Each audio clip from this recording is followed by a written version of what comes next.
The dust of Fob Razor's edge had a personality of its own. It was a fine, pale grit that coated everything in a shroud of beige anonymity, the modular barracks, the skeletal communication towers, the very air the soldiers breathed. It settled on the wings of the A-10 Thunderbolt II, with a possessive familiarity, a film that Captain Katarina Rostova meticulously wiped from the canopy of her cockpit before every flight. For her, the machine was not merely an aircraft. It was a sanctuary, an extension of her own disciplined will. Her A-10 call sign, Valkyrie 1, sat on the hardstand like a primordial beast of prey. It was not sleek or elegant like the fighters that streaked across the upper atmosphere. The Warthog was a creature of the earth, built around a gun, the GAU-8 Avenger, a 7-barreled cannon that spat 30mm depleted uranium shells at a rate that defied comprehension. It was brutal, functional, and utterly without pretense, much like Katarina herself. She moved with an economy of motion that bordered on severe. Her flight suit was always perfectly zipped, her dark hair pulled back in a bun so tight it seemed to tug at the corners of her sharp, intelligent eyes. Those eyes missed nothing. From her vantage point near the flight line, she would watch the other inhabitants of the forward operating base. She watched the mechanics move with their practiced greasy ballet, the intelligence officers hurrying between darkened tents, and most often she watched the SEALs. They were a different breed, operating on a plane of existence fueled by caffeine testosterone and a kind of tribal arrogance that was both intimidating and to her strangely predictable. They moved like a pack, their easy camaraderie a fortress she had no desire to breach. Their leader, Lieutenant Commander Marcus Cerberus Thorne, was the archetype of their species. Tall, with a jaw that looked carved from the surrounding mountains and eyes the color of faded slate, he carried an aura of absolute confidence. He'd earned his call sign by guarding the gates of hell on more than one occasion and bringing his men back. Katarina had never exchanged more than a few clipped professional sentences with him, yet she felt the weight of his assessment every time his gaze passed over her. It wasn't hostile. It was worse. It was dismissive. To him, and by extension his team, she was not a warrior. She was a pilot. A technician who followed checklists and flew in sanitized circles miles above the real fight. They saw her precision as a lack of grit, her adherence to protocol as a symptom of fear. They couldn't know that for her discipline was the ultimate form of courage, the mastery of self and machine against the chaos of the sky. Her inner sanctum was the cockpit. Once the canopy hissed shut, the world of dust and doubt fell away. Here she was not a woman in a man's world. She was simply Valkyrie 1. Her hands would move over the controls with the grace of a concert pianist, flicking switches, tapping coordinates into the CDU running systems checks with a fluid, ingrained rhythm. The head-up display HUD would flicker to life, painting a grid of green data over the real world. In this space, everything was quantifiable. Altitude, airspeed, threat indicators, fuel consumption. It was a world of logic and consequence, a language she understood perfectly. She often recalled the words of her first instructor, a grizzled veteran of Desert Storm. "This plane talks to you, Cat." He'd said, his voice a low rumble. "Not in words. It talks to you through the vibrations in the stick, the whine of the turbines, the way the air feels on the wings. You just have to be quiet enough to listen." And Katarina listened. She listened until the airframe felt like her own skeleton, the twin TF-34 engines her own roaring lungs. One evening, as the sun bled across the horizon in hues of bruised orange and purple, she was performing her post-flight checks when Thorne's team trudged past. They were returning from a multi-day reconnaissance mission, their faces caked in grime and exhaustion, but their energy was still a palpable force. They laughed a low, guttural sound and slapped each other on the back. Thorne was at the head, his M4 held loosely in one hand. He saw her, and his pace didn't falter, but his eyes did a quick, sweeping inventory of her and her aircraft. One of his men, a younger SEAL with a brash grin, nudged his comrade. "Look at that, polishing the Warthog. Bet she flies it by the book even when the book'll get you killed." The comment was not meant for her to hear, but in the vast, quiet emptiness of the flight line, the words carried like stones skipped across a still pond. Katarina didn't flinch. Her expression remained a mask of detached professionalism. She continued her methodical wipe down of the canopy, her movements precise, deliberate. But inside, the words landed like shards of ice. The book. They spoke of it as if it were a coward's shield. They didn't understand that the book, the regulations, the safety limits, the rules of engagement, was written in the blood of pilots who had learned the hard way. It was the distillation of 1,000 failures and 100 tragedies. To follow it was not weakness, it was wisdom. It was respect for the machine and for the lives of the men on the ground. She finished her task, her knuckles brushing against the cool plexiglass. She could feel Thorne's gaze still on her as he and his team disappeared into the debriefing tent. It was a look that said everything without a single word. "You are not one of us. You don't know what it's like down there in the dirt and the blood. And when we need you most, you'll hesitate." Katarina closed her eyes for a brief second, the hum of the base's generators filling the silence. The desert air was growing cold. She let their judgment wash over her, a familiar and unwelcome tide. They were wrong, and she knew with a certainty that settled deep in her bones that one day she would have to prove it. Not for them. For herself. Inside the Tactical Operations Center, the air was thick with the smell of stale coffee sweat and the low constant hum of electronics. Maps, satellite imagery, and streams of encrypted data covered the walls, forming a mosaic of the war they were fighting, one small piece at a time. For Lieutenant Commander Marcus Thorne, this was the cage where the beast of battle was planned. But the real world, the world of rock, wind, and blood, was where it was truly understood. He and his team, Fire Team Osiris, shed their gear with the practiced efficiency of men who had done this 1,000 times before. The clatter of magazines on the metal table, the rip of Velcro, the heavy thud of body armor were the percussive sounds of their return to the fold. "Bar Reaper, you almost stepped on that pressure plate back at Grid Zulu 4. A grizzled SEAL with a thick beard, call sign Ghost, said quietly. He was Thorne's second in command, a man of few words and unnerving calm. The young SEAL Reaper shot back with a grin, his bravado a thin shield over the adrenaline still singing in his veins. "Almost doesn't count, Ghost. Besides, I was just testing the EOD guy's prayer routine." A round of rough laughter filled their corner of the tent.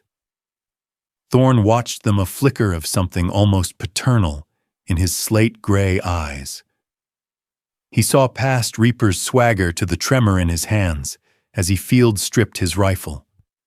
He saw the deep-set weariness in Ghost's posture. These men were his to lead, his to protect, and his to bring home. Every decision he made, every risk he calculated, was weighed against the unbearable cost of their lives. This singular, all-consuming responsibility was the core of his being. It was why he was so unforgiving of weakness, so intolerant of any variable he couldn't control. And Captain Katarina Rostova was a variable. He had seen her on the flight line, a solitary figure against the vastness of her machine. He'd heard Reaper's comment and hadn't corrected him. The sentiment, however crudely expressed, was a shared one. They called pilots like her sky lawyers, experts in the fine print of the rules of engagement, always flying with one eye on the regulations and the other on their career. Thorne had seen it before. On a moonless night in the Korengal Valley, A pilot just like her, precise, decorated by the book, had refused to engage a target because it was 10 meters inside the danger close threshold. 10 meters. A technicality on a map. On the ground, those 10 meters had cost him a good man. The memory was a scar, invisible but always present. Intel brief on the new op in 10 Cerberus. An intelligence officer called out, his face pale under the fluorescent lights. Thorne gave a curt nod, his attention already shifting. He pulled a fresh bottle of water from a cooler, the cold plastic a small, solid comfort in his hand. His team gathered around a briefing table, their post-mission banter fading into a focused silence. The mission was codenamed Serpent's Kiss. The objective: extract a high-value government informant from a fortified compound deep within a canyon system. A classic snatch and grab complicated by terrain that was a natural fortress. Shakanilam. The ingress and egress routes are a nightmare. The intel officer stated, pointing to a 3D topographical map on the main screen. The canyon walls will limit satellite coverage and jam most comms. You'll be in a dead zone for significant portions of the mission. And air support? Ghost asked, his voice a low rumble. The officer hesitated for a fraction of a second, but Thorne caught it. The window for high-altitude assets is minimal due to the terrain masking. Your primary KIS will be low-level. A-10s from the 74th Fighter Squadron. Reaper leaned forward. Valkyrie flight. That's the roster, the officer confirmed. Valkyrie 1 will be your primary. Thorne felt a tightening in his gut. Valkyrie 1. Captain Rostova. He said nothing, his face an unreadable mask, but a silent current of understanding passed through his team. They knew his history. They knew his distrust. For an operation this delicate, where success and failure would be measured in seconds and meters, trust in your air support was everything. It had to be an instinctual bond, a shared understanding that transcended radio protocols. The pilot had to be willing to bleed with you, to bend the rules, until they screamed to become a part of the pack. He looked at the image of the stoic professional woman he'd just seen on the tarmac, and saw none of that. He saw a pilot who would follow the book. And the book in a place like Serpent's Kiss was a suicide pact. The briefing continued, detailing enemy numbers, known weapon emplacements, and contingency plans that sounded flimsy even as they were spoken. Thorne absorbed it all, his mind already walking through the mission, step by treacherous step. He pictured the narrow canyon, the blind corners, the inevitable ambush. He saw his men pinned down, calling for the thunder that might not come. Not because the pilot was incapable, but because she was unwilling to take the same risks they did. Later that night, long after the others had retired to their racks, Thorne sat alone, meticulously cleaning his rifle. The rhythmic scrape of the cleaning rod against the barrel was a meditative act. He thought about the complex machine in his hands, a tool of precise violence utterly dependent on the will and instinct of its operator. It was no different from the A-10. A magnificent weapon, but its effectiveness came down to the person in the cockpit. He didn't doubt Captain Rostova's skill. Her flight records were impeccable, her reputation for accuracy legendary. But true war wasn't fought on a spreadsheet or a flight simulator. It was a chaotic, visceral human affair. It demanded intuition, a certain ruthlessness, a willingness to dive below the safety limit when lives were on the line. It demanded guts.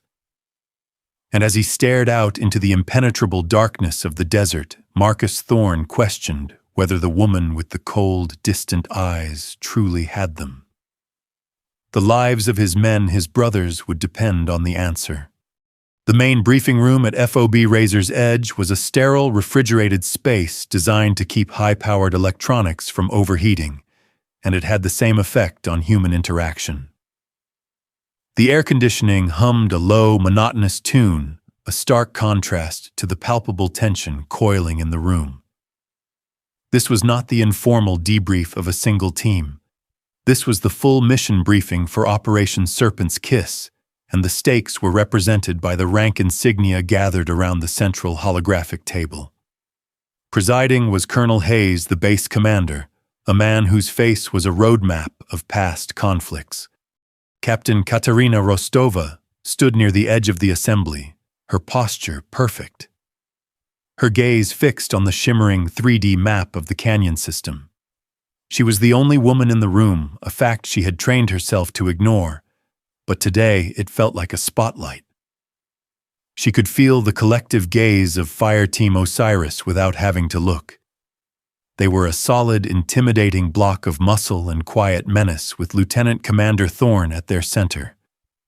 He was listening to the intelligence officer's presentation, but Katarina knew his focus was elsewhere. His real assessment was happening now in this room. The briefing detailed the plan with cold precision, a halo jump insertion for the SEALs, a silent approach the breach of the compound, and the extraction of the asset via a Little Bird helicopter on the canyon floor. Her role as Valkyrie 1 was to fly a close air support patrol pattern, a guardian angel armed with a cannon providing overwatch and, if necessary, intervention.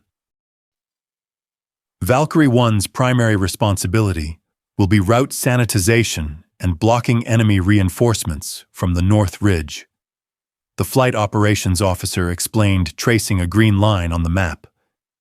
She'll remain at a minimum altitude of 8,000 feet AGL unless specific engagement protocols are met. Katarina nodded slightly. It was standard procedure, clean, safe, and by the book. When the presentation concluded, Colonel Hayes scanned the faces in the room. Questions, concerns. The silence stretched for a moment, thick and heavy. Then Thorne's voice cut through it, calm and measured, yet carrying the force of a battering ram. Colonel, I have a concern regarding the CAS parameters. Every head turned towards him. Katarina kept her eyes on the map, but her entire body went rigid. She could feel the challenge coming. Go on, Commander. Hayes said, his tone wary. The objective is located at the bottom of a topographical bottleneck. Thorne began stepping forward to gesture at the holographic display. The map zoomed in at his command, revealing the sheer, unforgiving walls of the canyon. Comms will be spotty at best. The enemy knows this terrain. If my team is compromised, if we are pinned down against a canyon wall, our survival will be contingent on immediate, precise, and potentially unconventional fire support. He paused, letting the weight of his words settle in the cold air. He turned his head slightly, and for the first time his slate-gray eyes landed directly on Katarina. It was not a glance. It was an act of pinning. But my question is this. He continued, his gaze unwavering. Given the extreme probability of a danger-close scenario where the enemy is within meters of my team, has the pilot of Valkyrie 1 been authorized to deviate from standard minimum safe altitudes and engagement protocols to press an attack? The room fell utterly silent. The hum of the servers seemed to grow louder. It was a masterfully crafted challenge. He hadn't questioned her gender, her skill, or her record. He had questioned her operational freedom, wrapping his profound doubt in the language of tactical necessity. He was asking in front of her commanding officer, and everyone who mattered, if she had the authority, and by implication, the guts to do what was necessary. Colonel Hayes's jaw tightened. He was caught between his elite ground commander and his air asset. Captain Rostova is one of the most precise pilots in this air wing, Commander. She will operate within the established ROE to provide effective support. It was a deflection, a standard command response, and Thorne treated it as such. With all due respect, Colonel, effective support from 8,000 feet might as well be on the moon if we're taking fire from 20 yards away. Thorn countered his voice, never rising. Yet it dominated the room. He took a step closer to the table, his eyes still locked on Katarina. Survival in those canyons won't be found in the established ROE. It'll be found in the pilot's discretion, in their willingness to risk their aircraft and themselves for the men on the ground. My team's lives may depend on a decision that has to be made in a fraction of a second without a manual to consult. The subtext was now the main text. He was publicly declaring that he did not trust her to make that decision.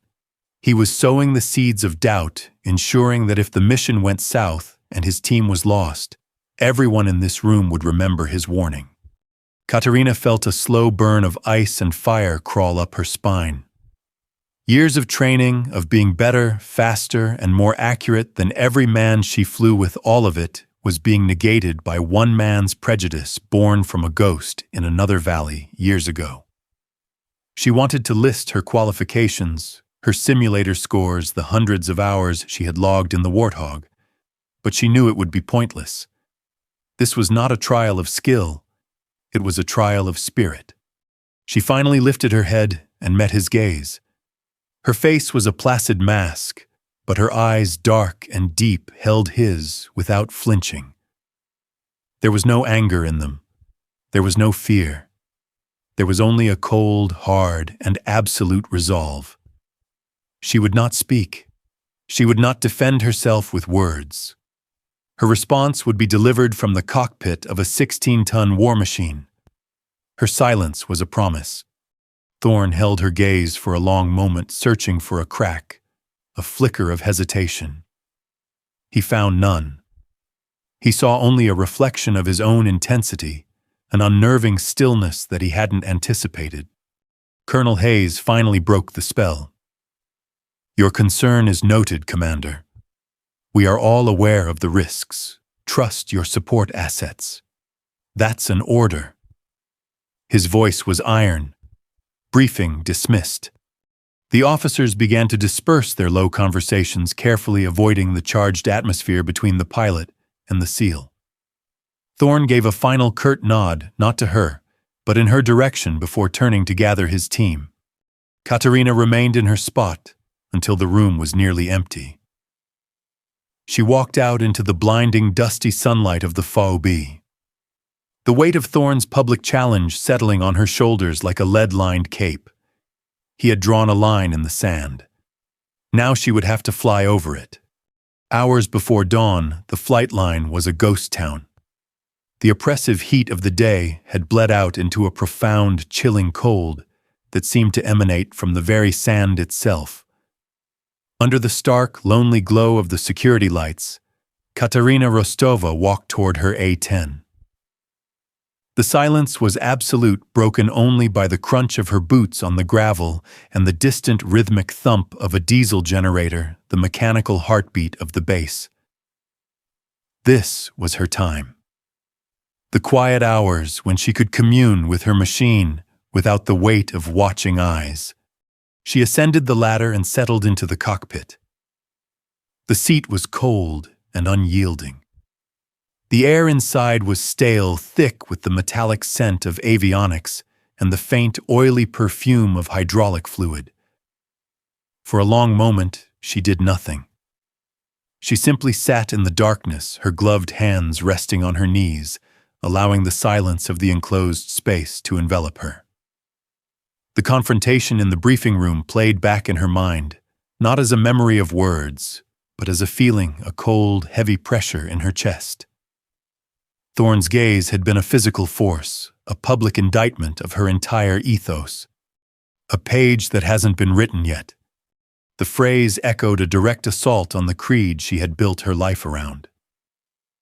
Her fingers found the edge of the instrument panel, tracing the cool, smooth lines of the master arm switch, the throttle quadrant, the fire control computer. These were her scriptures. Each switch, each button, each line of code in the flight software was a lesson learned, a life saved or lost. The book Thorn so easily dismissed was a sacred text, and she was its most devout disciple. Her mind drifted back away from the dust of the FOB, to a cool, orderly garage in a quiet suburban town. The air there smelled of motor oil sawdust and the sharp, clean scent of her father. He was an aeronautical engineer, a man who spoke the language of stress tolerances and fluid dynamics more fluently than the language of emotion. He was a creature of logic, of blueprints and precision. He had never been a combat pilot, but he had helped design the wings that carried them. She remembered being a young girl watching him work. His hands, though large and calloused, moved with a surgeon's delicacy as he reassembled a carburetor or soldered a circuit board. He would explain everything to her in his calm, methodical voice. "Every system has a limit, Katarina," he told her once, tapping a pressure gauge on a schematic. Smart people respect that limit. Fools ignore it. Courage isn't about being reckless. It's about knowing the precise boundary of failure and operating with perfect control right up to that edge. He had been the one to give her a model of an A-10. It wasn't a toy. It was a highly detailed 1/48 scale replica. He'd shown her the titanium bathtub that protected the pilot, the redundant hydraulic flight control systems, the straight-wing design that allowed for exceptional maneuverability at low speeds. "This is not a graceful machine," he'd said, his voice filled with a rare, quiet admiration. "It is an honest machine. It is designed to do a difficult job and to bring its pilot home. It trusts you to be as smart and as durable as it is." That was the foundation of her world. Control was strength. Discipline was survival. Recklessness was the ultimate sin. When she'd entered the Air Force Academy, she excelled, driven by a need to validate her father's philosophy in a world that often celebrated the swaggering, instinctive mavericks. She became the pilot she was today, meticulous, prepared, and always in control, as a tribute to the quiet, brilliant man who taught her to trust the schematics. Thorne and men like him were the antithesis of her father's teachings. They operated on gut feelings, on an aggressive, unquantifiable instinct. They saw her control as fear. They didn't understand that it was the ultimate expression of her confidence, not just in herself, but in the hundreds of engineers and pilots who had come before her, whose collected wisdom was contained within the flight manual. His public challenge was not just an insult to her. It was a desecration of her father's memory. It was a dismissal of the very core of her identity. A soft chime from her watch pulled her back to the present. 0400, time to begin the pre-flight sequence. The burden of proof. It was a weight she had carried for years, but now it felt heavier, more concrete. Today she wasn't just flying for the mission. She was flying for the ghost in the garage, for the philosophy of precision he had so carefully instilled in her. She had to prove him right. She had to prove that discipline and control were not the enemies of courage, but its most powerful allies. With a deep, centering breath, she began. Her hands moved with an unthinking, fluid grace across the dark panels. Battery on. APU start. The low whine of the auxiliary power unit began to fill the cockpit, a familiar and reassuring sound. One by one, the systems came to life. The multifunction displays, MFDs, flickered, their dark screens blooming with green and amber symbols. The inertial navigation system began its alignment process. The cockpit filled with a soft glow reflecting in her visor. She powered on the HUD. The green symbology materialized, floating in the air just beyond the canopy. Airspeed indicator, altitude ladder, heading tape. Her world resolved into a language of numbers and angles. The chaos of emotion, the sting of doubt, the weight of the past, it all began to recede. Here in the belly of her honest machine, she was no longer her father's daughter or the subject of a SEAL commander's scorn. She was Valkyrie 1, and she had a job to do. The first rays of dawn were just beginning to slice across the horizon, painting the edges of the distant mountains in a pale, ethereal light. The quiet was ending. The day was beginning. The twin TF-34 turbofan engines of Valkyrie 1 spooled up with a deep, resonant howl that vibrated through Katarina's very bones.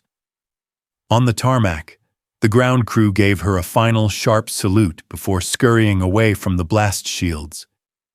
She pushed the throttles forward, and the Warthog, laden with a formidable arsenal of missiles, bombs, and 174 rounds of 30mm ammunition, began to roll. The aircraft felt heavy, sluggish on the ground, a beast chained to the earth. But as she lined up on the runway and engaged the afterburners, it transformed. The acceleration was a relentless, crushing force, pinning her deep into her ejection seat. The runway lights blurred into streaks of white. With a gentle pull on the stick, the immense weight fell away. The Warthog lifted into the pre-dawn sky, climbing with a power that was raw and agricultural, less like a leap and more like a determined clawing at the air. Below her, the patchwork of FOB Razor's Edge shrank the drama and the doubt of the briefing room, becoming an insignificant geometric pattern in the sand. As she ascended through the thin, cold layers of the atmosphere, a profound sense of peace settled over her. This was where she belonged. The cockpit was her natural habitat, a self-contained world governed by physics and procedure. The sun was just beginning to crest the jagged peaks of the eastern mountain range, and it bathed her canopy in a brilliant, blinding gold. The world below was a masterpiece of shadow and light, the deep canyons still pooled with the darkness of night, while the ridges were set ablaze. From 8,000 feet, the battle space was an abstract painting. It was beautiful, sterile, and distant. Her job was to impose order upon it. She banked the A-10 into its prescribed holding pattern, a slow, lazy oval that gave her a commanding view of the entire area of operations. On her left MFD, a tactical map displayed friendly and suspected enemy positions. A single, slow-moving blue icon represented the MC-130 Combat Talon, carrying Fire Team Osiris. She was its shepherd, its unseen guardian. In the quiet hum of the cockpit, surrounded by the glow of her instruments, it was easy to forget the flesh and blood men inside that icon. They were data points, variables in a complex equation she was tasked to solve. It was a necessary detachment, the only way to do the job without being paralyzed by the stakes. Miles below the world, inside the Combat Talon, was the antithesis of Katarina's serene perch. The roar of the 4 turboprop engines was a physical entity, a constant deafening vibration that made thought difficult and conversation impossible. The fuselage was lit by a dim, hellish red light that cast the faces of the SEALs in demonic masks. They sat packed on bench seats, an array of weaponry and advanced technology strapped to their bodies, each man a self-contained ecosystem of lethality. The air was cold, thin, and smelled of jet fuel and nervous sweat. Marcus Thorne stood near the open ramp at the rear of the aircraft, a torrent of wind tearing at him. His body braced against the motion of the plane. He was not looking out at the sky, but inward at his men. His eyes, accustomed to the dim light, moved from man to man, conducting his final, silent inspection. He saw Reaper bouncing his leg with a nervous energy he was trying to disguise as eagerness. He saw Ghost, his eyes closed, his breathing slow and steady, a picture of absolute calm that was more intimidating than any war cry. He saw the others, each locked in his own pre-combat ritual of focus and preparation. Thorne made eye contact with each of them. He didn't need words. A subtle nod, a hand signal, a raised eyebrow, this was the language of their tribe, a complex dialect of trust, forged in the crucible of shared suffering. He was their leader, and his confidence was their anchor. Whatever doubts he harbored about their air support, he could not let them show. His focus had to be here in this roaring metal tube with the men whose lives were in his hands. The jumpmaster gave the signal. 5 minutes.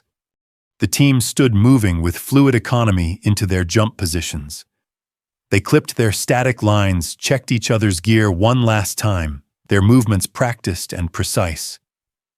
The green light above the ramp would be their final command, the signal to hurl themselves into the violent emptiness. From her cockpit, Katarina watched the blue icon of the MC-130 reach the designated drop zone. A notification flashed on her screen. Transponder signal lost. Assume insertion. The icon vanished. In her pristine, orderly world, they had simply ceased to exist. She knew they were now falling, plummeting through the thin air toward the hostile Earth, but she could not see them. They were ghosts. On the ground, after a chaotic freefall and a jarring landing in the rocky highlands, Thorn was the first to his feet. He unclipped his parachute harness and began dragging the canopy into a shallow crevice, his movements urgent and silent. One by one, the rest of Osiris' team materialized out of the gloom, gathering their gear, burying their chutes, and melting into the landscape. Within minutes, it was as if they had grown from the rocks themselves. They formed a tight, silent perimeter, their rifles scanning the oppressive darkness of the canyon below. The wind was a low moan through the rocks. Every snap of a twig, every rustle of the wind sounded like the cocking of a rifle. Here there was no detachment. The battle space was not a map. It was the sharp stone under his knee, the biting cold on his face, the taste of grit in his mouth. Thorn tilted his head back and looked up at the star-dusted sky. He could see nothing but the vast, indifferent darkness. But he knew she was up there somewhere in the serene cold, flying her perfect circles. Valkyrie 1. An abstract concept. An untrusted ally. He keyed his throat mic for a comms check with his team, his voice a low whisper that the wind stole immediately. They were in. They were alone. The calm was over. The storm was about to begin. Movement in the canyon was like navigating a river of jagged stones and deep shadows. Fire Team Osiris flowed through the terrain, each man an expert in the deadly ballet of stealth. They moved in a staggered file, their rifles at a low ready, their senses tuned to a frequency of hyper-awareness. The towering rock walls on either side created a profound sense of claustrophobia, funneling the wind into a mournful whisper. Every loose pebble that skittered under a boot sounded like a gunshot in the pre-dawn stillness. Marcus Thorn, at the point, felt a familiar cold knot tightening in his stomach. This was too perfect, too quiet. The canyon floor was a natural kill box. He raised a clenched fist, and the entire team froze in place, melting into the rocks and scrub. He scanned the ridges above his eyes, aided by night vision optics tracing every crevice and outcrop. Nothing. No heat signatures. No movement. Just the silent watching stones. For a full minute, the only sound was the blood pounding in his own ears. He gave a cautious hand signal to advance. They had to keep moving. They were less than 500 meters from the compound entrance when the world exploded. It wasn't a single shot, but a coordinated, overwhelming symphony of violence. The first round was a sniper's bullet, a high-velocity crack that seemed to split the air itself, kicking up a shower of stone splinters inches from Thorn's face. Simultaneously, the ridges above erupted in muzzle flashes. The distinct guttural chatter of multiple AK-47s was punctuated by the terrifying whoosh of an RPG, which detonated against the canyon wall behind them, showering them with razor-sharp shrapnel. Contact high, contact high. Ghost's voice roared over the comms, a statement of the brutally obvious. The ambush was perfectly executed. They were caught in the open with minimal cover, taking fire from elevated concealed positions on three sides. It was a death trap. Thorn reacted on pure instinct, diving behind a meager outcrop of rock as bullets stitched the ground where he had just been standing. Reaper suppressive fire 3 o'clock high. Ghost find us a defensible position. Dock status? There was no answer from Reaper. Reaper, talk to me! Thorn yelled, the urgency cutting through his voice. He risked a glance from behind his cover and saw him. The brash young SEAL was down, sprawled awkwardly on the canyon floor, his leg bent at an unnatural angle. A dark, glistening pool was already spreading on the rocks beneath him. Man down, Reaper is hit! Doc, the team's corpsman, shouted as he low-crawled towards the wounded SEAL, dragging his medical kit behind him. The mission was over. The objective, the informant, the extraction, all of it evaporated in an instant, replaced by the singular, primal goal of survival. Thorn's mind worked with chilling clarity amidst the chaos. He laid down a burst of disciplined fire toward one of the muzzle flashes, giving Doc a few precious seconds of cover. The enemy was well entrenched and disciplined, their fire controlled and accurate. They weren't just insurgents, they were trained fighters. They had been waiting. Up above in the cold, serene heavens, Katarina's world remained one of order and tranquility. She flew her slow, methodical circles, her eyes scanning the digital displays that translated the world below into sterile data. Her screens were green, comms were clear. The thermal imaging from her lightning targeting pod showed nothing but the cold rocks of the canyon and the ambient heat of the rising sun. To her, the battle raging below was completely invisible, a silent, deadly pantomime happening outside the sphere of her perception. But then she saw it. A fleeting flicker on the thermal display. A pinpoint of intense momentary heat on the northern ridge where no heat should be. It lasted less than a second, the launch signature of a rocket. Her training took over.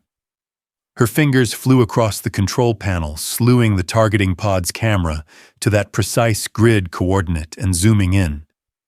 The image was grainy, distorted by distance and the rising thermal currents, but it was unmistakable, the faint ghost-like shapes of multiple figures nestled in the rocks, their rifles still hot from firing, glowing a dull white in the infrared spectrum.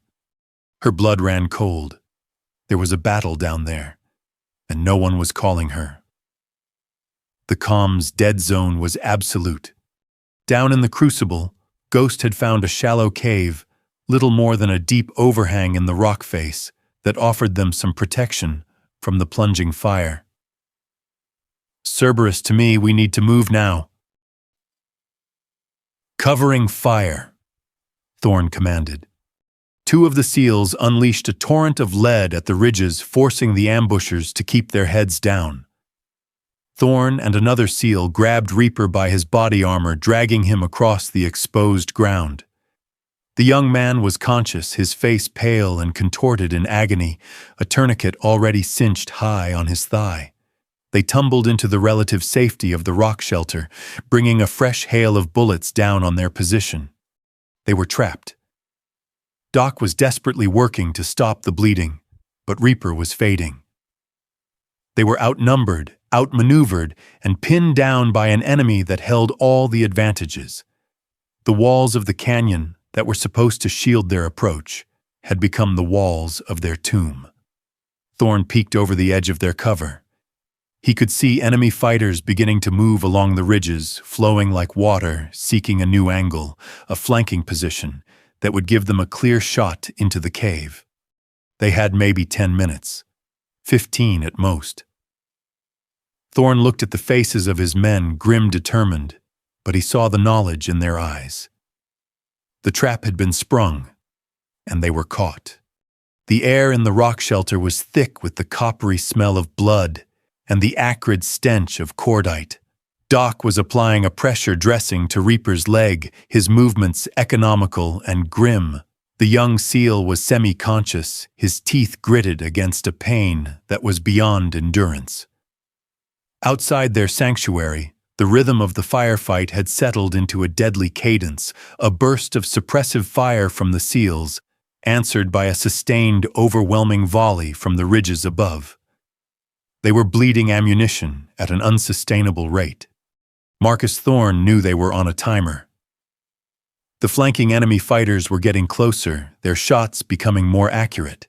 He crawled over to the team's JTAC, a wiry SEAL named Spectre, who was desperately trying to get a clear signal on the satellite radio. The canyon walls were playing havoc with the transmission, turning their lifeline into a stream of useless static. Anything, Thorne's voice was a low growl, barely audible over the crack of a nearby ricochet. Just noise and shadows, boss. Spectre grunted, shielding the handset with his body. I might be able to punch through if I can get to that ledge 10 meters out. 10 meters. It might as well have been 10 kilometers. It was a flat, exposed slab of rock in the middle of the kill zone. It was a suicide run. Thorne looked at Reaper, then at the strained faces of his other men. They had no choice. Do it, Thorne ordered. We'll cover you. It was a perfectly coordinated piece of violent choreography. On Thorne's command, the rest of the team unleashed a furious barrage of fire, concentrating on the most active enemy positions. Bullets sparked and whined off the rocks above a storm of lead, designed to buy a few precious seconds. Spectre exploded from their cover, sprinting in a low crouch, the radio clutched to his chest. He moved with the desperate speed of a man who knew he was already dead, diving behind the designated ledge just as a fresh hail of bullets tore up the ground he had just crossed. Up in the heavens, Katarina's left ear crackled to life. Amidst a hiss of static, a voice broken and frantic clawed its way through. Kyrie, 1. This is Osiris, request, Diet Cass. Under heavy from Thurn Ridge, coordinates. The transmission dissolved back into static, but it was enough. Her body reacted before her mind had fully processed it. Her heart hammered against her ribs, but her hands were rock steady. Osiris.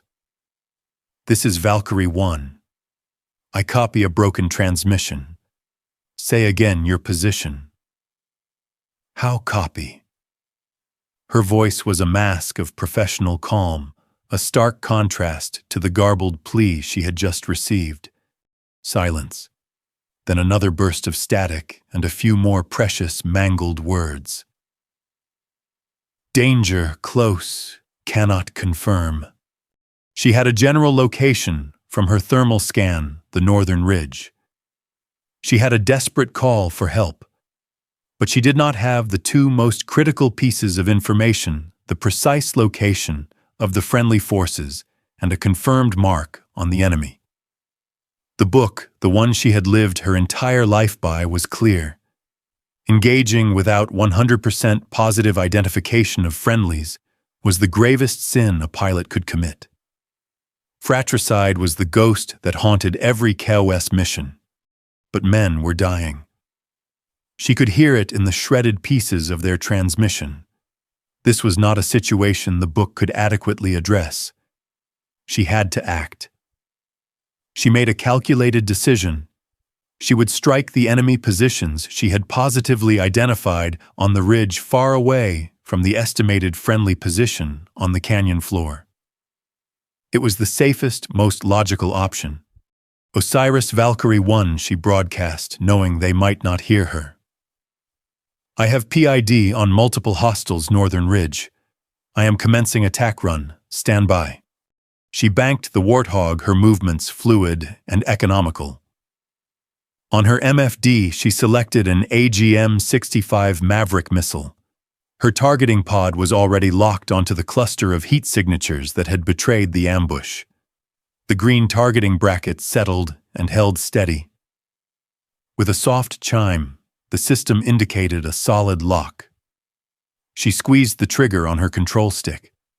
There was no violent recoil, just a faint thump as the missile detached from its pylon under the wing. A small puff of smoke and it was gone. On her screen, she could watch its journey from the missile's own camera, a streaking monochrome view of the fast-approaching ridge.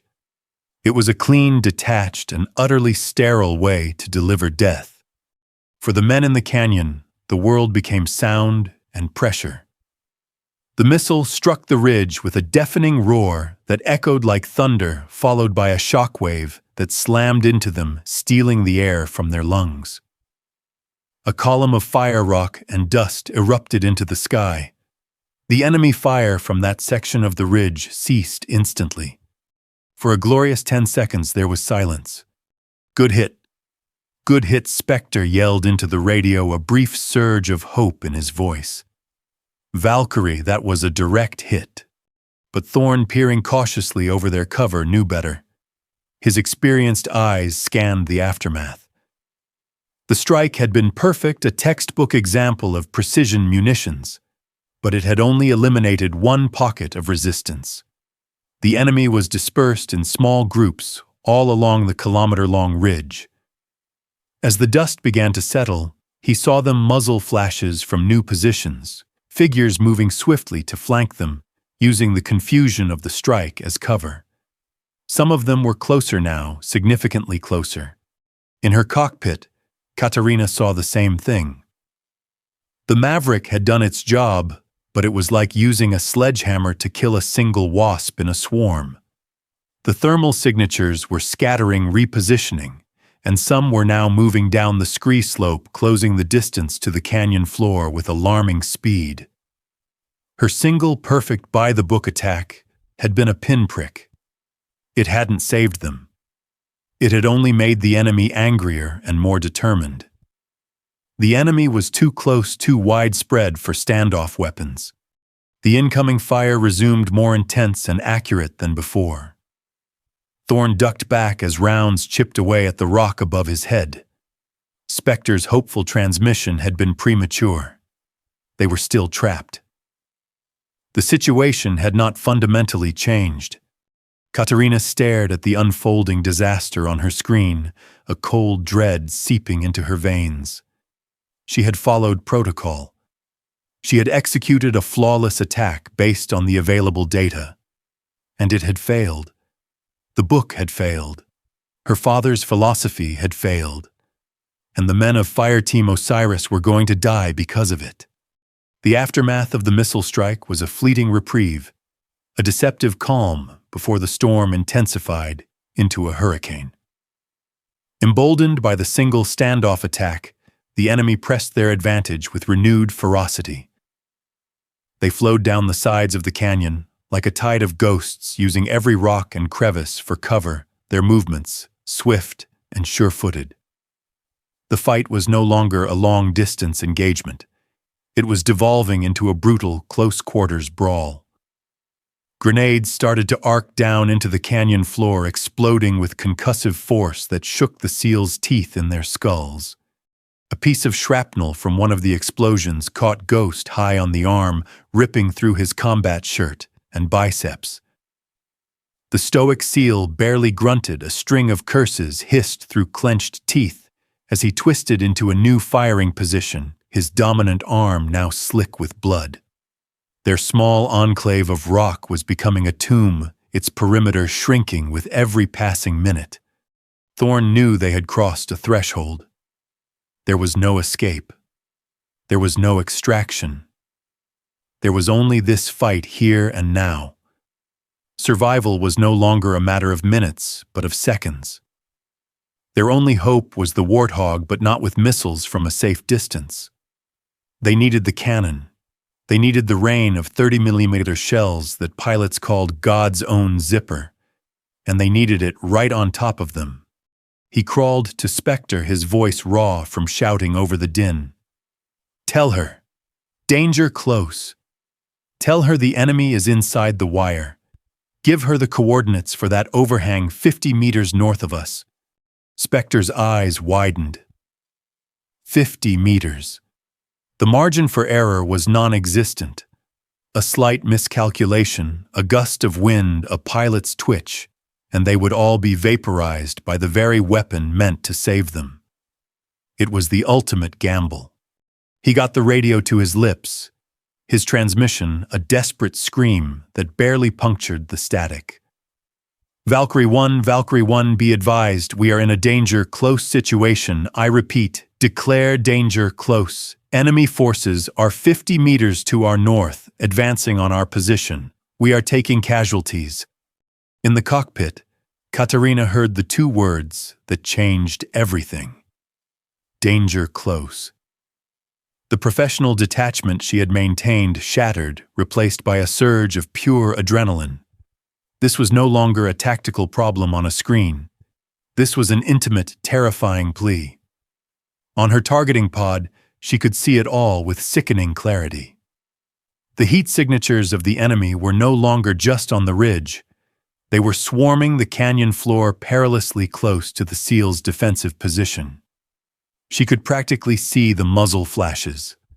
Her hands moved instinctively, flipping the master arm switch to arm and selecting the GAU-8 Avenger cannon.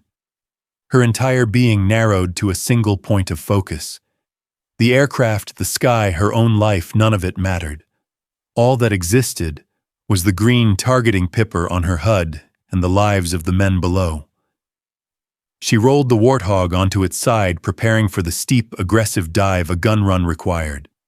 "Osiris, I have you," she said, her own voice sounding distant to her.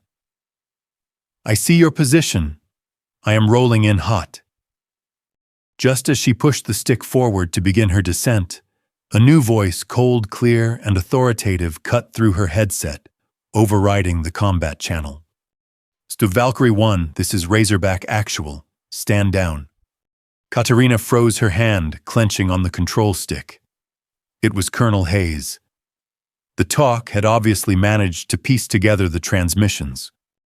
"Razorback, I have friendly forces being overrun," she replied, her voice tight with controlled urgency. "They've declared danger close. I'm in a position to engage." "To negative, Valkyrie." Hayes's voice was like iron. "Your current altitude is 8,000 feet. A danger close gun run in that canyon on an unconfirmed target mark is an unacceptable risk. The probability of fratricide is too high. You are ordered to disengage and maintain your holding pattern. Do you copy?" The order was a physical blow. She stared at the screen at the horrific real-time drama playing out below.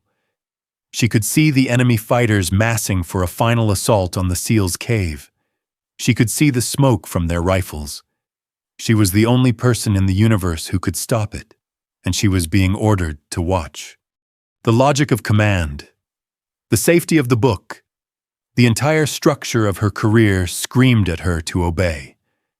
It was a lawful order from her superior officer. Disobeying it meant a court-martial, the end of her wings, the ruin of everything she had worked for, everything her father had taught her to respect. But the desperate, static-laced voice of the JTAC echoed in her mind. She thought of Thorne's arrogant, challenging stare in the briefing room. He had questioned her guts. He had questioned her willingness to do what was necessary when the book failed. And now, at the final moment, the book, in the form of a direct order, was demanding she do nothing. She was trapped between two impossible choices: obey the rules and let good men die, or break them and save them at the cost of her own future. The weight of her father's lessons of control, of respecting the limits, pressed down on her. But for the first time, she felt the pull of a different, more primal rule: you do not leave them behind. On the ground, Thorne heard the exchange through the static. He heard the order for her to stand down. A wave of cold, final despair washed over him. He had been right about her, but for the wrong reason. It wasn't her lack of guts that would get them killed. It was the system she served. He gripped his rifle, preparing to sell his life as dearly as possible. In the sky, Katarina watched a grenade explode near the mouth of the cave. The decision was no longer a decision. It was a certainty. Her entire life, her entire philosophy had led her to this single, irrevocable moment. Colonel Hayes's voice crackled in her ear again, impatient and angry. Valkyrie 1, acknowledge my last transmission. Acknowledge the order to stand down. Katarina took a steadying breath. Her thumb moved from the radio transmit button to a small, unassuming switch on the panel, severing her connection to the command frequency. She was now alone with only the desperate voices from the canyon floor for company. Her choice was made. The silence from the command frequency was a vast, terrifying emptiness. In that single, deliberate action of flicking a switch, Katarina had severed herself from the chain of command, from the rules, from the entire structure that had defined her existence. She was an island in the sky, a rogue element bound now only by her own conscience. The weight of that solitude was immense, a pressure far greater than any G-force she had ever endured. Her heart hammered a frantic rhythm against her ribs, but her hands on the throttle and stick were as steady as stone. She was no longer a captain in the United States Air Force. She was simply a weapon, and she was aiming herself at the heart of the fight. Below her, the fight had become primal. Fireteam Osiris was backed into the deepest recess of the rock shelter, their ammunition reserves dwindling to a few magazines per man. The enemy was no longer a collection of distant heat signatures, but a tangible, screaming reality. They were close enough now that the SEALs could see their faces twisted in the fervor of battle as they charged the last few meters to their position. Thorne fired in controlled single shots, making every round count. He saw Ghost, his wounded arm now useless, firing his sidearm with his left hand, his face a mask of grim determination. He saw Doc, having exhausted his medical supplies, pick up Reaper's rifle and join the firing line. This was the end. Thorne knew it with the cold, absolute certainty of a man who had faced death many times before. He could see the tactical geometry of their demise laid out before him. They would be overrun in less than a minute. His arrogance, his confidence, his meticulous planning, all of it had been burned away in the crucible of this canyon, leaving only the raw, bitter core of failure. He had led his men into a trap, and he was not going to be able to lead them out. In that final moment, he thought of the pilot above.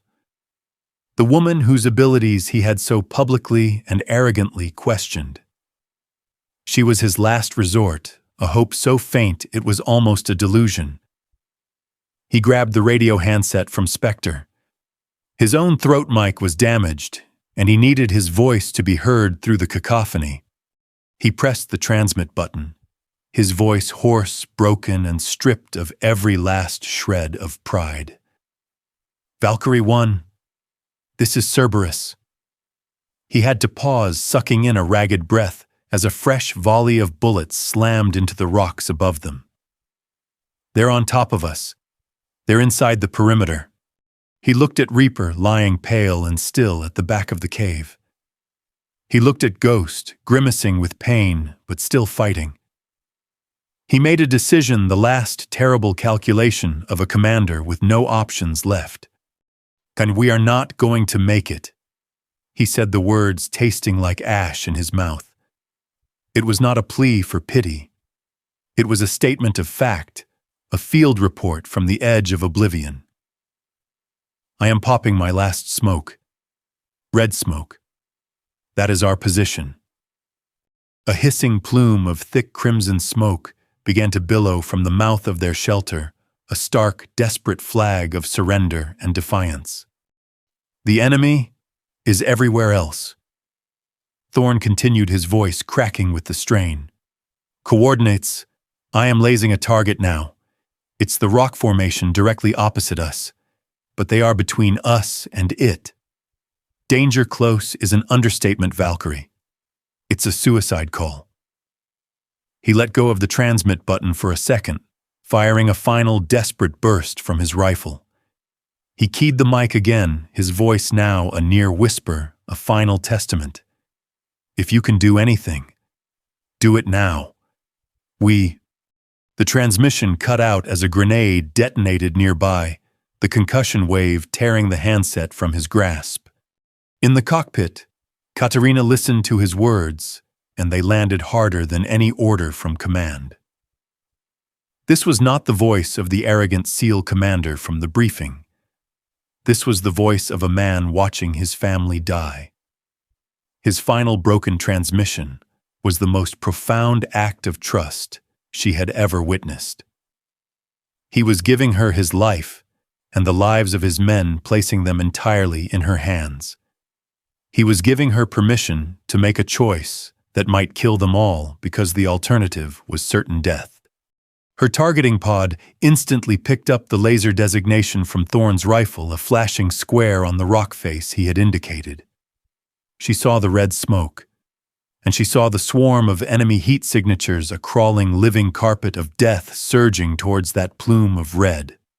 The last of her internal conflict, the voice of her father, the fear of the consequences, the phantom of the rulebook vanished. It was all just noise. The only thing that was real was the red smoke and the voice of the man on the ground. She keyed her mic, her own voice emerging as a low, chillingly calm instrument of purpose. Solid copy Cerberus. The words were an oath, a promise. Oh, hold on. She pushed the stick hard over rolling the Warthog until the world was upside down. The ground, once far below, was now a ceiling of rock and fire. She pulled back on the stick, nosing the aircraft over into a dive so steep it felt less like flying and more like falling. The engines screamed in protest. The alarms in the cockpit began to shriek, but Katarina heard none of it. Her world had shrunk to the glowing green pipper of her cannon's sights, and she was placing it directly into the heart of the storm. The world outside Katarina's canopy inverted. Blue sky was replaced by the scorched ochre earth of the canyon rushing up at her with terrifying speed. The A-10, a machine designed for deliberate, brutal efficiency, was now a plummeting spear forced into a maneuver that defied its very nature. The G-forces slammed into her, a crushing invisible hand that pushed her deep into her seat, making every breath a conscious effort. Her vision narrowed the periphery, graying out as the blood was forced from her head. She fought it, grunting, squeezing her muscles in a practiced strain, refusing to yield a single inch of her awareness.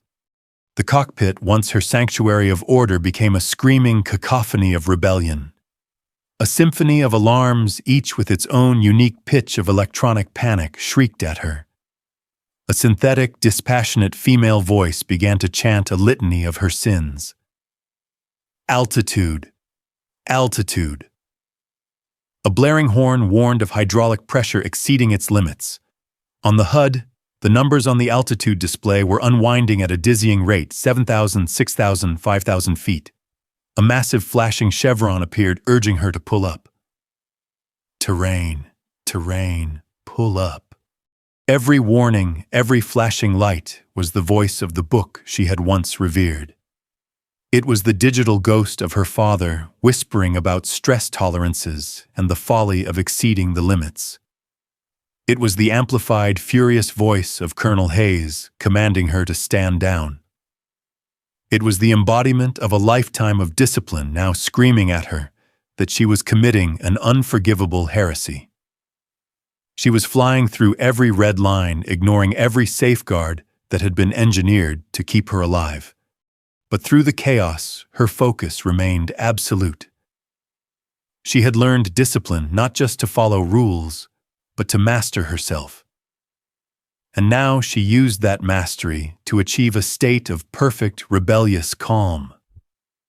She mentally filtered out the auditory alarms, turning them into meaningless background noise. She ignored the flashing warnings on the HUD, seeing them only as peripheral distractions. Her entire universe, her entire reason for being contracted to three essential elements glowing in the green light of her display. First, the plume of red smoke. On her screen, it was a thermal bloom, a splash of brilliant white in the infrared spectrum. It was no longer a tactical marker. It was a beacon of life, a desperate prayer from the men below. Second, the crawling, swarming heat signatures of the enemy. They were a tide of infection about to extinguish that beacon. They were the disease and she was the cure. Third, and most important, was the pipper, the small, circular aiming reticle at the center of her HUD. That simple green circle was now the focal point of her will. Where she placed it, death would follow. The canyon walls, once distant and abstract, were now a terrifying, claustrophobic reality. They were no longer below her, but beside her two colossal stone walls that seemed to press in on the A-10's wingtips. She was no longer flying over the battlefield. She was inside it, a metal dragon roaring through a stone corridor. The sense of speed was raw and visceral. The ground was a blur of rock and scrub. She could feel the airframe shuddering, the wings vibrating under the immense strain. The Warthog was talking to her, just as her instructor had said it would, and it was telling her that she was tearing it apart. She held the dive, her right hand, making infinitesimally small adjustments. To the control stick, her left thumb resting on the red guarded button on the throttle that would unleash the Avenger. The flashing warnings on her instruments, the shrieking alarms, the ghosts of rules and regulations, they were all still there. But they no longer had any power over her. She had been presented with a choice, her career or their lives. She had been challenged to fly a page that hadn't been written yet. And in this terrifying, exhilarating descent into the mouth of hell, she was writing it. She was writing it in jet fuel and sheer will, plunging below the safety limit, below the rules, below the very floor of the world she once knew. The decision was no longer a thought. It was an action. It was this dive. A final, irrevocable commitment from which there was no turning back. The altimeter on the HUD unwound past 1,000 feet, then 800. Katarina was now well below the minimum safe altitude for training, for combat, for sanity. She was entering a realm of flight where the manuals offered no guidance, only warnings. The A-10, a superbly durable but decidedly subsonic aircraft, was not built for this. The airframe groaned under the stress, a deep, resonant vibration that she felt in her teeth and in her bones. The roar of the engines, funneled and amplified by the narrow canyon walls, became a physical presence, a solid wall of sound that enveloped the cockpit. Then she passed 500 feet. The synthetic voice in her headset abandoned its measured warnings. Its tone shifted to one of pure, final alarm. Impact. Impact. Pull up. It was the aircraft's last-ditch attempt to save itself, a programmed scream from the machine's soul. She was no longer just a pilot breaking the rules. She was an anomaly, a contradiction of the fundamental laws of survival that governed both man and machine. The world outside the canopy had transformed. The ground was no longer a map. It was a rushing, terrifyingly detailed landscape. She could see individual boulders, thorny desert shrubs, the texture of the rock. The canyon walls were no longer a geographical feature. They were a cage, a stone tunnel that threatened to shear her wings off with the slightest miscalculation. Sunlight vanished, blocked by the high ridges above. She was plunged into a world of shadow and speed, a gray, streaking blur of imminent death.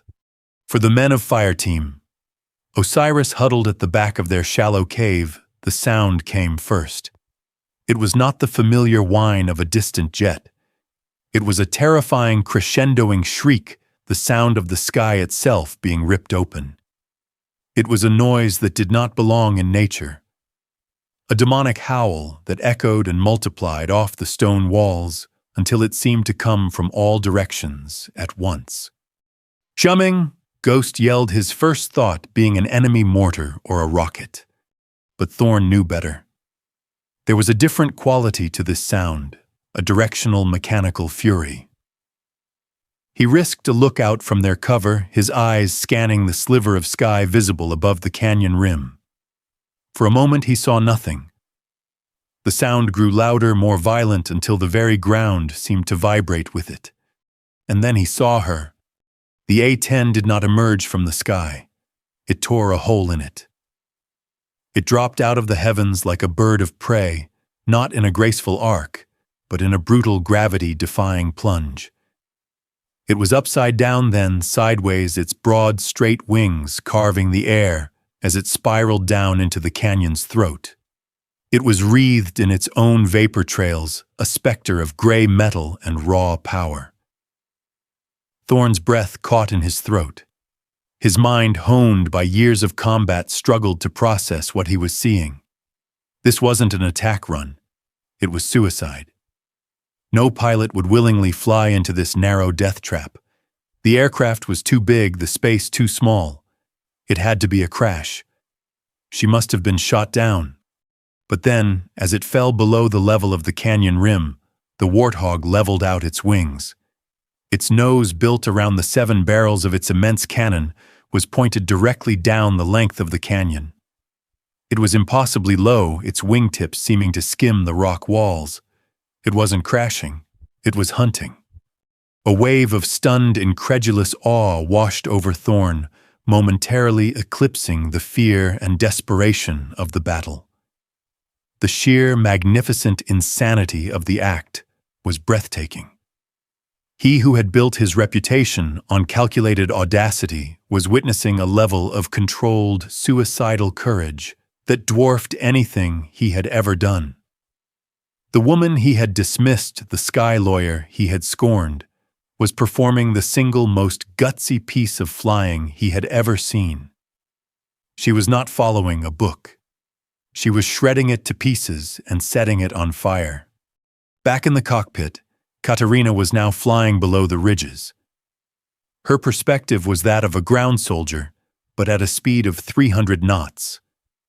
She saw the enemy fighters no longer as thermal blips, but as distinct human figures. She saw the surprise and terror on their faces as they looked up from their assault to see a 16-ton attack jet bearing down on them at eye level. They were frozen in disbelief, their rifles momentarily forgotten. Her world was now pure instinct and muscle memory. The targeting pipper on her HUD jittered over the swarm of enemy soldiers positioned between her and the red smoke. She was so close that the cone of fire from the cannon would be devastatingly wide. The margin for error was not meters, it was centimeters. Her left thumb, which had been resting on the throttle, slid over to the small red uncovered button. The trigger for the GAU-8 Avenger. Time seemed to warp, each second stretching into an eternity of focus. The dive was over. She had broken the limit. Now came the reckoning. Katarina's thumb depressed the trigger. It was a small movement, a few millimeters of pressure from a single digit. But it was the command that awoke the beast. The GAU-8 Avenger did not fire. It erupted. The cockpit and the entire 16-ton airframe was seized by a violent, convulsive shudder, as if the Warthog were being torn apart from the inside out. The sound was not the sharp crack of a rifle or the boom of a cannon. It was a deep, guttural, world-ending roar that was felt as much as it was heard, a sound pilots knew simply as the brr-tisu. It was the sound of reality being shredded at a rate of 65 rounds per second. The deceleration was instantaneous and brutal, a phantom brake slamming on in midair as the immense recoil of the gun fought against the thrust of the engines. The air inside the cockpit was instantly thick with the acrid metallic stench of burnt propellant gases, an unavoidable byproduct of firing the cannon at low altitude that pilots were warned could choke the engines into a flameout. It was a risk she accepted without a second thought. Through the vibrating HUD, she saw the result. A torrent of light and fury spewed from the nose of her aircraft. The 30mm high explosive incendiary rounds were visible for a fraction of a second, as they left the barrels a stream of incandescent tracers, forming a solid line, a laser beam of pure destruction that connected her aircraft to the Earth. She held the trigger down for precisely 2 seconds, an eternity. On the ground, the universe for Fireteam Osiris dissolved into pure, overwhelming sensation. The roar of the A-10's cannon was not a sound one simply heard with their ears. It was an apocalyptic event that hammered at their chests, vibrated up through the soles of their boots, and overloaded every nerve ending. It drowned out the sounds of the battle, the screams, their own thoughts, until nothing else existed. Thorn, bracing for the end, saw the stream of fire emerge from the nose of the jet. He watched, mesmerized by the terrible beauty of it, as that line of fire struck the canyon floor. The ground in front of their position did not explode. It was systematically erased. The point of impact was a continuous rolling detonation, a chainsaw made of lightning that chewed through rock and earth and men. A wall of fire smoke and pulverized stone erupted 20 feet into the air, creating an impenetrable curtain of violence. The accuracy was inhuman. The line of devastation was drawn with a ruler's precision, a perfect, unwavering stripe of death that began 50 meters from their cave and ended 70, creating a sanitized kill zone exactly where the main enemy assault had been charging. The ground beneath them shook as if from an earthquake. The heat from the impacts washed over them in a searing wave. The air was filled with the deafening shriek of ricocheting rounds and the smell of superheated rock and cordite. They were inside the storm, protected only by a few meters and a pilot's impossible skill. They were witnessing a godlike wrath, a rain of steel delivered from a vengeful angel in a gray machine. The 2-second burst was over as quickly as it had begun. Just as the roar of the cannon ceased, the A-10 itself screamed past their position, a thunderous blur of wings and engines that was there, and then gone its wake, buffeting them with a hurricane of displaced air. For Katarina, the moment the cannon fell silent, a new, more urgent battle began. Her dive had brought her perilously low, and the far wall of the canyon was now rushing towards her at 300 knots. She hauled back on the control stick with every ounce of strength she possessed. The G-forces returned tenfold and punitive, trying to drive her into a black unconsciousness. The Warthog, groaning in protest, its wings shuddering on the very edge of a catastrophic stall, responded. Its nose clawed at the air, fighting against gravity and its own momentum. Her vision tunneled the world, graying out to a single point of light that was the sliver of sky above the canyon rim. She held the pressure, feeling the aircraft tremble, trusting in the honest engineering her father had so admired. With what felt like no room to spare, the A-10 cleared the ridge, bursting back into the blinding sunlight of the open sky. On the canyon floor, the roar of the engines faded, leaving behind a silence that was more profound and shocking than the noise it replaced. The constant crackle of enemy fire had ceased. The shouts of the advancing fighters were gone. All that remained was the hiss of burning scrub, the crackle of superheated rocks, and the ringing in the SEAL's ears. Slowly, cautiously, Thorn rose to his feet. He stared at the scene before him. Where a moment ago there had been at least 24 enemy fighters charging their position, there was now nothing but a smoldering, blackened trench carved into the earth. The assault hadn't been stopped or repelled. It had been annihilated. It had ceased to exist. He looked at his men. They were staring, their faces black with grime and shock, their eyes wide with a mixture of terror and awe.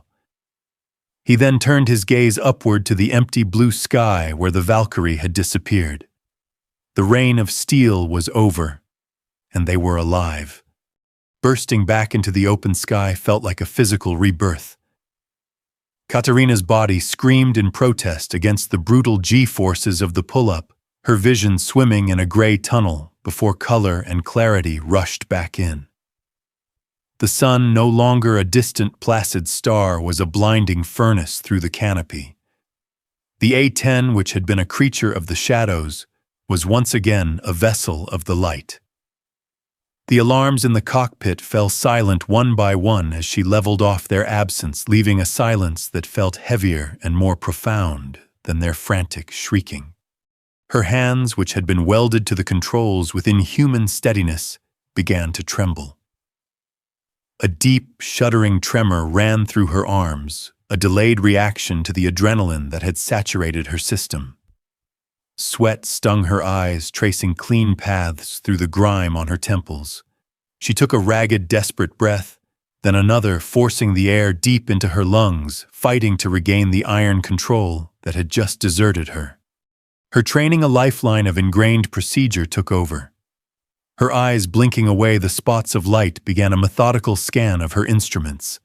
A cascade of amber and red caution lights illuminated the panel. Hydraulic pressure low. Engine 1 stall warning, airframe stress.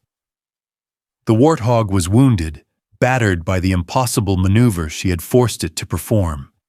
She ran a quick diagnostic, her fingers moving with practiced surety over the controls. The engines were stable, the hydraulics were holding. The damage was not catastrophic. The honest machine had held together. It had trusted her, and she had brought them both through. She banked the aircraft into a wide, high orbit over the canyon, an unseen guardian returning to her vigil. Her targeting pod was still active, and she zoomed in on the scene below. The image was stark. The plume of red smoke was dissipating, revealing the shallow cave where the SEALs had made their last stand. And in front of it, carved into the very earth, was the scar she had made, a long, black, smoldering trench of utter devastation. Nothing moved within it. But what of the red smoke? Had her rounds in their violent passage sent shrapnel into the cave? Was her wall of fire also the wall of their tomb? The radio was silent. The terrifying, empty silence of the unknown. She had broken every rule, sacrificed her career, and gambled her own life. For all she knew, it had all been for nothing. The silence from the ground was a crushing weight, a verdict she could not bear to hear. Down in the canyon, the ringing in Marcus Thorne's ears slowly subsided, replaced by the crackle of burning embers. The air was thick with the dust of pulverized rock, and a smell he would never forget, the smell of the Avengers' aftermath.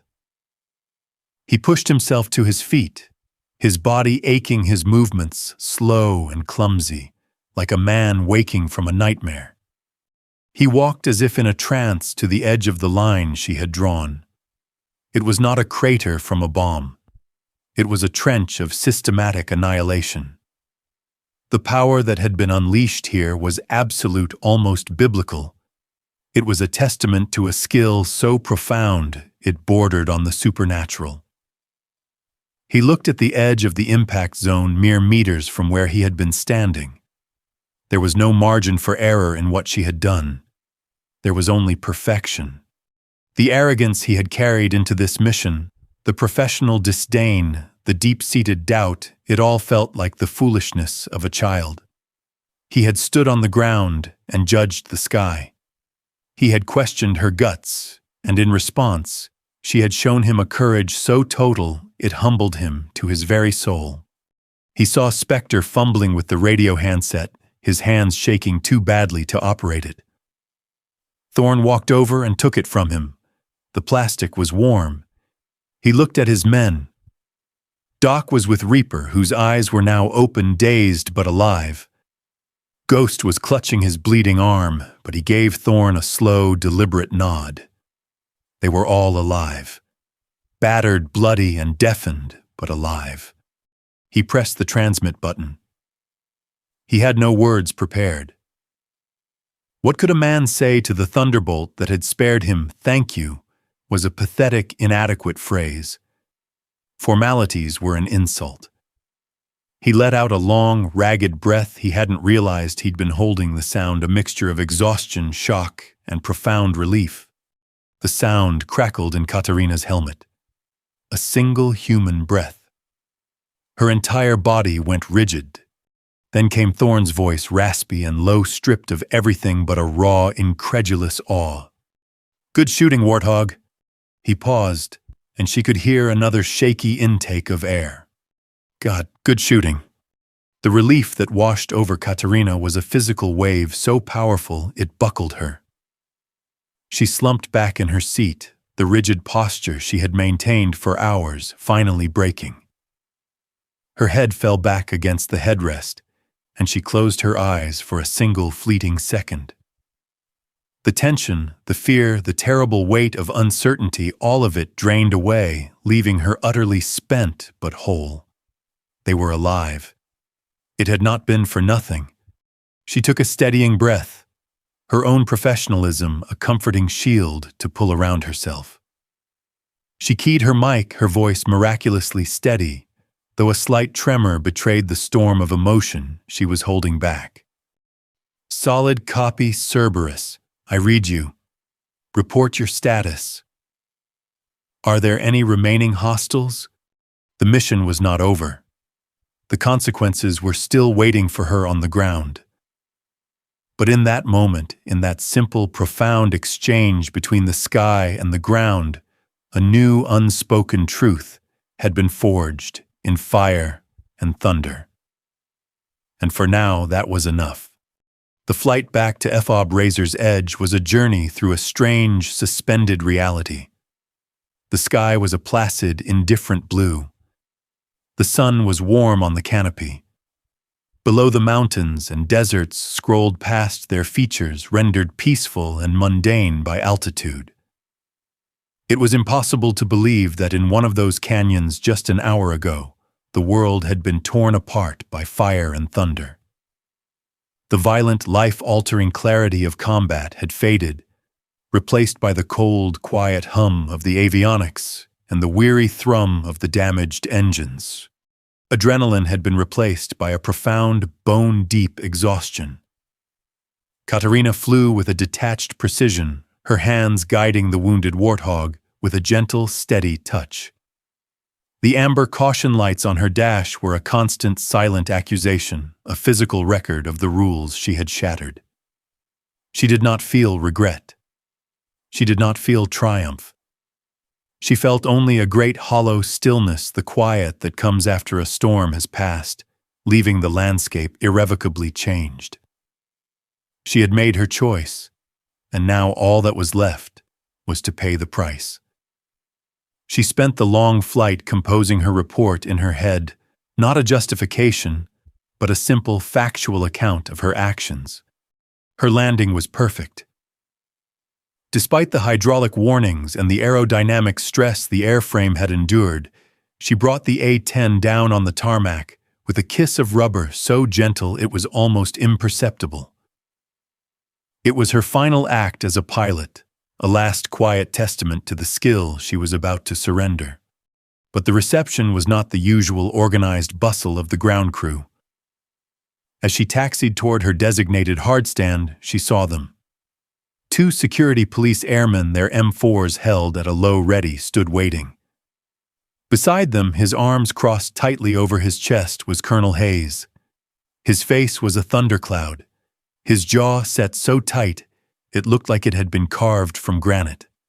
The familiar, reassuring whine of the engines spooling down was the last sound of her old life. When she cut the power, a heavy, expectant silence fell over the flight line. Mechanics and other personnel, sensing the gravity of the moment, stopped what they were doing and watched from a distance. With a final hiss of pneumatics, she opened the canopy, and the hot, dusty air of the FOBA rushed in.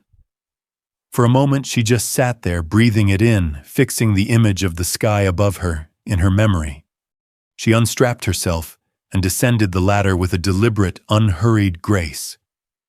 She did not look at the watching eyes. Her gaze was fixed solely on her commander. She came to a halt, a respectful 2 paces before him, and offered a crisp salute. Colonel Hayes did not return it. "Captain Rostova," he said, his voice flat and devoid of any emotion. The use of her rank, not her call sign, was a deliberate and cutting formality. "Colonel," she replied, her own voice even and calm. "Pursuant to the Uniform Code of Military Justice, you are hereby informed that you are under investigation for Article 92, failure to obey a direct order, and Article 108, willful endangerment of a military aircraft." He recited the words like stones. "You are to surrender your sidearm and your flight credentials. You are grounded, effective immediately. Your flight status is revoked, pending a formal inquiry." "Is that understood?" "Understood," Sir Katarina said, without a flicker of hesitation. Her movements were calm and methodical. She unclipped the holster from her belt, drew the M9 pistol, cleared it with practiced efficiency, and handed it to him, grip first. She then reached into a pocket of her flight suit and produced her identification, her wings. She placed them in his outstretched hand. They felt impossibly light. Hayes stared at her, a flicker of something frustration, perhaps even confusion, in his hard eyes. He had clearly expected a defense, an argument, a desperate plea. He had steeled himself for a confrontation. Her quiet, dignified acceptance seemed to disarm him more than any outburst could have. "Do you have anything to say for yourself, Captain?" he asked, his voice a low growl. Katarina met his gaze directly. She thought of the red smoke of Thorne's desperate, broken voice, of the wall of fire she had created between life and death. Her statement had already been made, written in the sky and on the canyon floor. There was nothing more to add. "No, sir," she said. The two SPs stepped forward.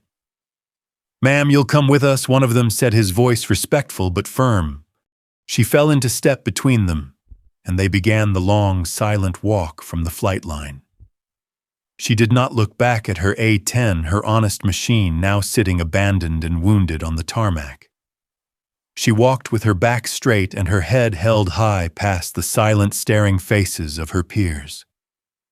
She was no longer Valkyrie 1, the guardian of the sky. She was a prisoner, her only crime the successful completion of her mission. They escorted her to her small modular living quarters.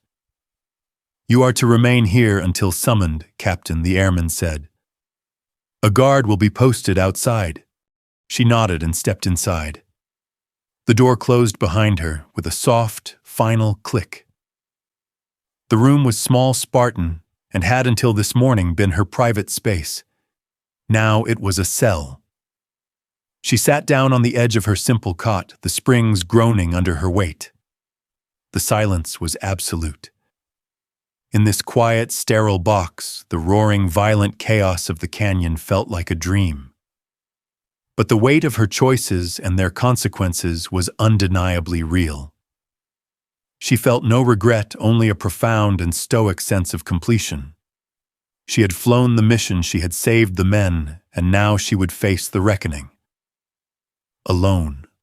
3 days passed in a state of suspended animation. Katarina's world had shrunk to the 4 beige walls of her quarters, the silent scrutiny of the guard posted outside her door, and the meticulous ritual of maintaining her dress uniform. She cleaned her boots until the leather shone like black glass. She pressed the creases of her trousers until they were sharp enough to cut. These small acts of order were her only defense against the vast, uncertain emptiness that was now her future. She was summoned on the 4th day, just after dawn. The walk to the makeshift legal center was a familiar one, yet everything felt alien. The sun felt different on her skin now that she was no longer cloaked in a flight suit. The distant roar of a fighter jet taking off was a sound from another life, a painful reminder of the sky she had been banished from. The hearing room was a cold, impersonal space, hastily converted from a storage unit.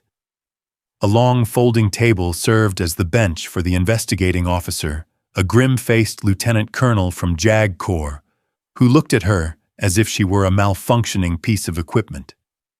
Colonel Hayes sat to one side, his face an unreadable mask of command. Katarina was directed to a solitary chair and table. There was no one beside her. She had acted alone, and she would face the consequences alone. She sat with her back ramrod straight, her hands resting calmly on her knees, and waited for her career to be officially dismantled.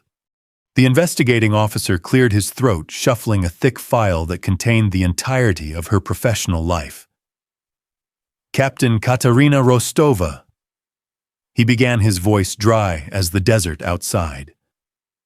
This is a preliminary hearing under Article 32 of the Uniform Code of Military Justice. The charges brought against you are severe. Before we proceed with the evidence, do you wish to make an initial statement? I do not, sir. Katarina said, her voice even and clear. Very well. Let the record show the accused. His words were cut short as the door to the room opened without a knock. Every head turned. Standing in the doorway was Lieutenant Commander Marcus Thorne. He was not in combat gear, but in his formal service dress uniform, the gold of his trident insignia gleaming on his chest. And he was not alone. Lined up in the corridor behind him, standing at perfect attention, was the entirety of Fire Team Osiris. Ghost was there, his arm in a clean white sling. Reaper was there, leaning on a pair of crutches, his jaw set. The rest of the team stood shoulder to shoulder, a silent, intimidating phalanx of decorated warriors. The investigating officer's face tightened with annoyance. Commander, this is a closed hearing. What is the meaning of this interruption? Thorne ignored him. His eyes, the color of faded slate, swept the room and locked onto Katarina. He walked into the room, his footsteps echoing in the stunned silence, and came to a stop in the center. For the record, Thorne said, his voice quiet, but carrying an authority that commanded absolute attention. My name is Lieutenant Commander Marcus Thorne, commander of Fire Team Osiris. 3 days ago, my team was caught in a coordinated ambush from which there was no possibility of survival. He paused, his gaze never leaving Katarina. The after-action report will show that we were saved by a single action from a single asset, Captain Rostova. The report will detail that she delivered ordnance in a danger-close scenario. It will not adequately detail the reality.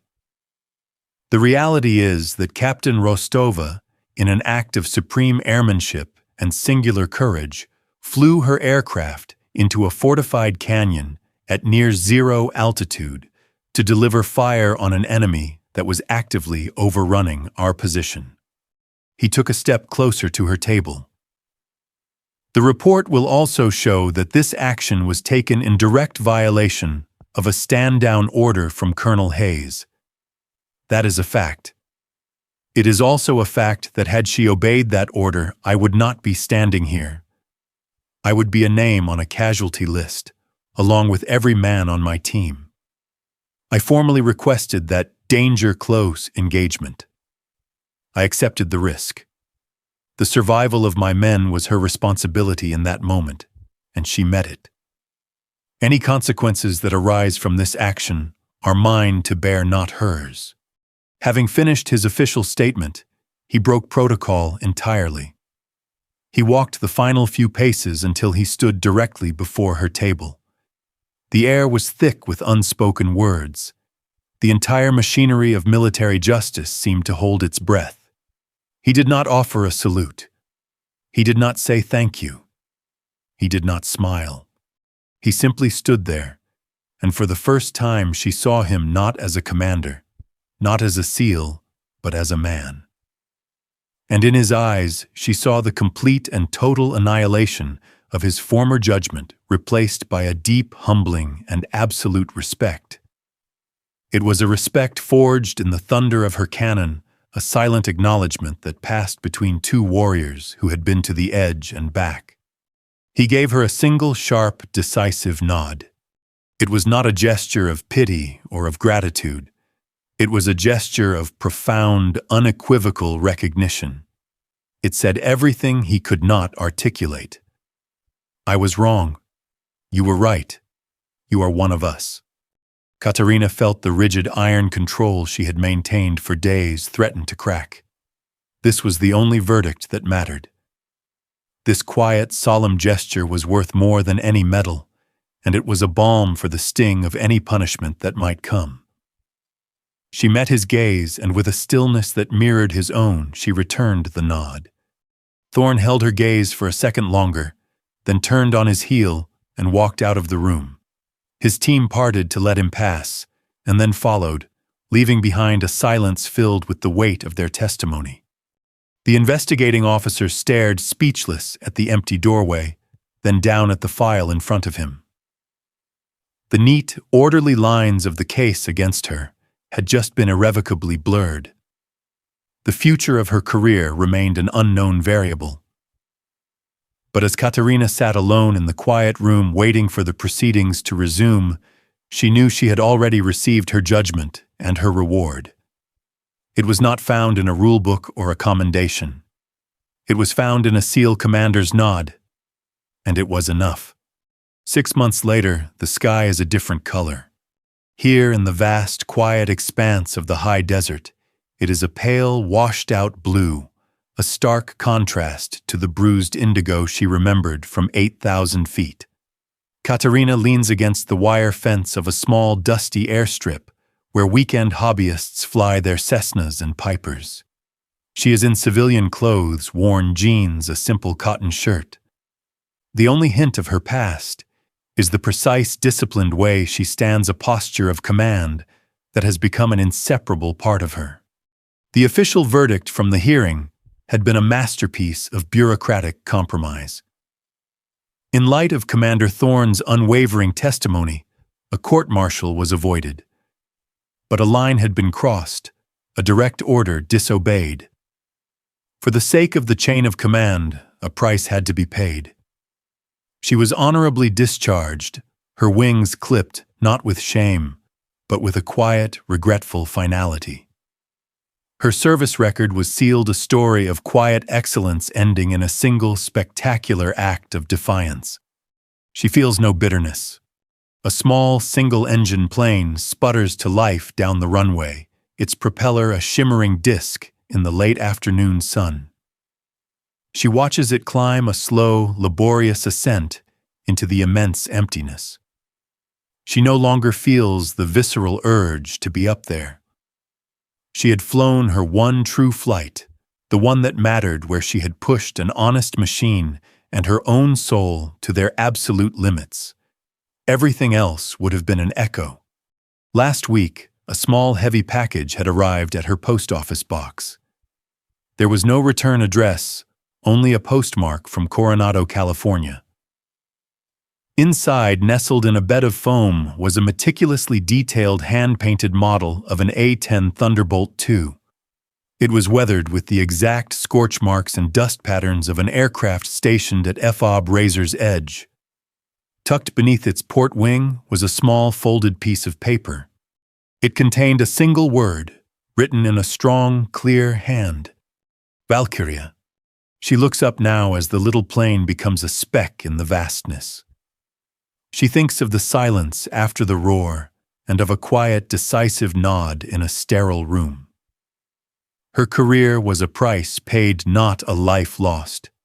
She had traded her wings for the lives of men she barely knew, and in doing so had discovered a truth that could not be found in any flight manual.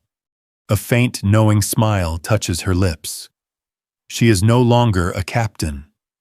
She is not Valkyrie 1, but for the first time in a very long time, standing firmly on the ground, Katarina Rostova is free.